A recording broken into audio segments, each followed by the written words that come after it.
মৰমৰ শিক্ষাৰ্থীসকল, আজি আমি পঢ়িবলৈ লোৱা পাঠটো হৈছে দুষ্ট কানাই।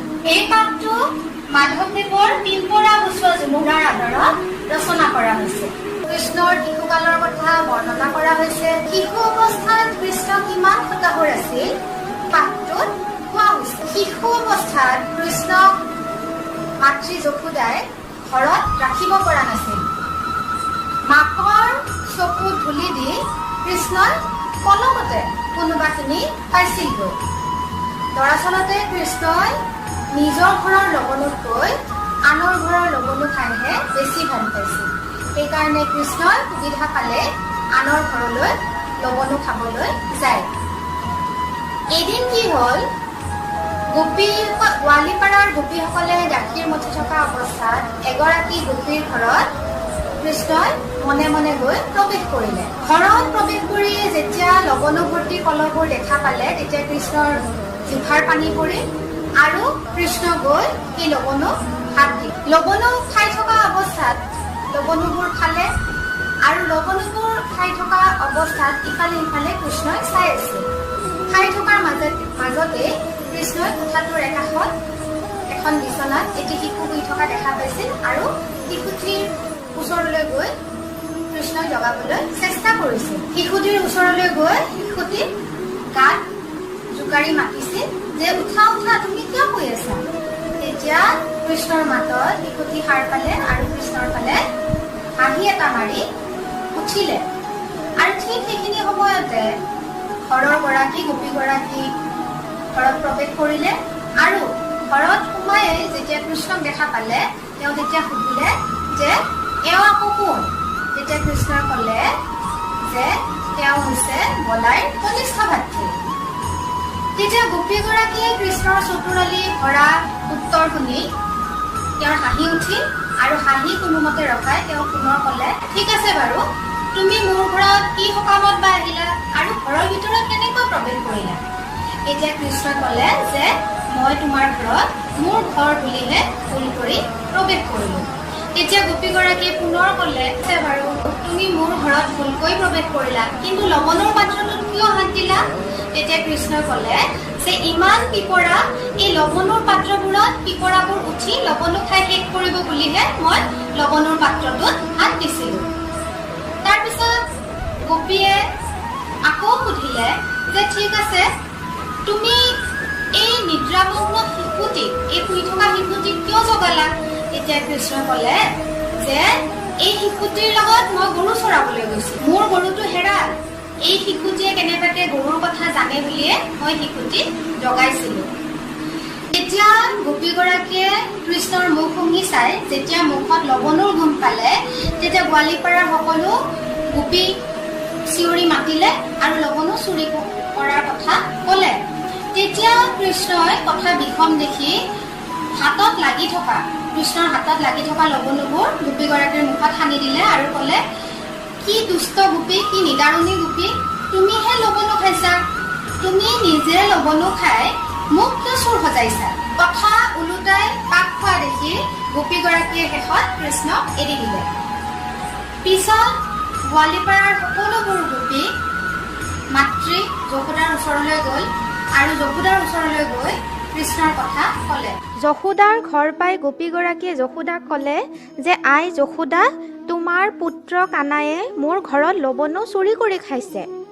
অকল লবণো খুৱাই নহয়, লবণৰ কলহো ভাঙিছে আৰু নিদ্ৰামগ্ন শিশুটিকো জগাইছে। তাৰপিছত আন এগৰাকী গোপীয়ে আকৌ ক'লে, আমি কৃষ্ণৰ কাৰণে লবণো ৰাখিব নোৱাৰা হৈছোঁ, নিজেতো খায়ে লগতে বান্দৰকো খুৱাই শেষ কৰে, তুমি তোমাৰ পুত্ৰক চম্ভালা। যেতিয়া ইগৰাকীৰ পিছত সিগৰাকী গোপীয়ে কৃষ্ণৰ গোচৰ দিলে, তেতিয়া মাতৃ যশোদাৰ খং উঠিল আৰু খঙৰ ভমকত কৃষ্ণক বিচাৰিবলৈ ধৰিলে আৰু অৱশেষত কৃষ্ণক খেলি থকা অৱস্থাত বিচাৰি পালে আৰু তেতিয়া কৃষ্ণক ধৰি লৈ আনি হাত দুখন বান্ধিলে। তেতিয়া কৃষ্ণই হাত দুখন বন্ধাৰ পিছত কৃষ্ণই দুখ পালে আৰু দুখ পাই খুব কান্দিলে, কিন্তু কৃষ্ণৰ চকু পানীয়ে যশোদাক কিন্তু তলাব পৰা নাছিল। যশোদাৰ খং কমা নাছিল। তেতিয়া কৃষ্ণক গালি পাৰিবলৈ ধৰিছিল, হা কৃষ্ণ, আমাৰ ঘৰত ইমান লবণো, কলহে কলহে লবণো ভৰ্তি হৈ আছে, আমাৰ ঘৰৰ লবণো খাব এৰি তুমি আনৰ ঘৰৰ লবণো চুৰি কৰি খাইছা, এইটো আৰু কেনে কথা? এনেদৰে যশোদাই কৃষ্ণক গালি পাৰিবলৈ ধৰিলে আৰু কৃষ্ণও কম জানো। কৃষ্ণই যশোদাৰ গালিৰ প্ৰত্যুত্তৰত যশোদাক কৃষ্ণই যে উপকাৰ কৰিছিল সেই কথা সোঁৱৰাই দিলে আৰু ক'লে যে আলু মাই গালি তুমি নাপাৰিও মোৰে, যত অপমান মোৰে দিয়া আছা বাৰে বাৰে, ভালে আমি কয়া আছো তাৰে। আৰু মাকক ক'লে যে মা তুমি মোক আৰু গালি নাপাৰিবা, তুমি মোক যিমান অপমান কৰি আছা, যিমান বাৰে বাৰে অপমান কৰি আছা, সেইখিনি কিন্তু মই সহ্য কৰি গৈ আছো। কৃষ্ণই যশোদাক আৰু ক'লে যে সামান্য কলহটি ভঙাৰ কাৰণে তুমি মোক গভাই চোৰৰ দৰে গৰুৰ পঘা আনি বান্ধিলা, তপ জপ কৰিও তুমি কিন্তু সন্তানৰ মুখ দেখা নাছিলা। বৃদ্ধাৱস্থাত মই তোমাৰ সন্তান হৈ জন্ম ললো, তোমাৰ কলংক দূৰ কৰিলো, কিন্তু তুমি মই যে ইমানবোৰ উপকাৰ কৰিলো, তুমি কিন্তু এই উপকাৰৰ নাম নোলোৱা। মই ৰজাৰ পুত্ৰ হৈও গৰু চৰাইহে ভাত খাব লগা হয়, কিন্তু ইমান উপকাৰ কৰা স্বত্বেও তুমি উপকাৰৰ কথা নকৈ মোক লবণো চোৰ বুলি কৈ গোটেই উপকাৰবোৰ ঢাকি পেলালা। যেতিয়া এই কথাবোৰেও যশোদাক পলাব নোৱাৰিলে, তেতিয়া কৃষ্ণই শেষত ক'লে যে অপমান সহিবাব নপাৰি পলায়া যাইব কম্ভে নগৰী মধুপুৰী, আমাক নপায়ালাত কান্দিয়ে মৰিবা পাছে সকল ভাৱনা হৈব চৰি। আৰু শেষত কৃষ্ণই ক'লে যে মই আৰু অপমান সহি থাকিব নোৱাৰো, তুমি মোক ইমান অপমান কৰিলা, মই এই অপমান সহ্য কৰিব নোৱাৰি মই কিন্তু কংসৰ নগৰীলৈ গুচি যাম। কংসৰ নগৰী যোৱাৰ পিছত মোক কিন্তু আৰু লগ নাপাবা, পিছত কিন্তু তুমি কান্দি থাকিব লাগিব মোক লগ নাপায়। তোমাৰ সকলো আশা আকাংক্ষা দূৰতে বিদূৰ হ'ব, তোমাৰ সকলো আকাংক্ষা শেষ হৈ যাব। আশা আকাংক্ষা যেতিয়া কৃষ্ণৰ মুখে এই শেষৰ কথাখিনি শুনা পালে, তেতিয়া আৰু যশোদাৰ মনটো বহুত বেয়া লাগিল। যশোদাই কথাত দুখ পালে।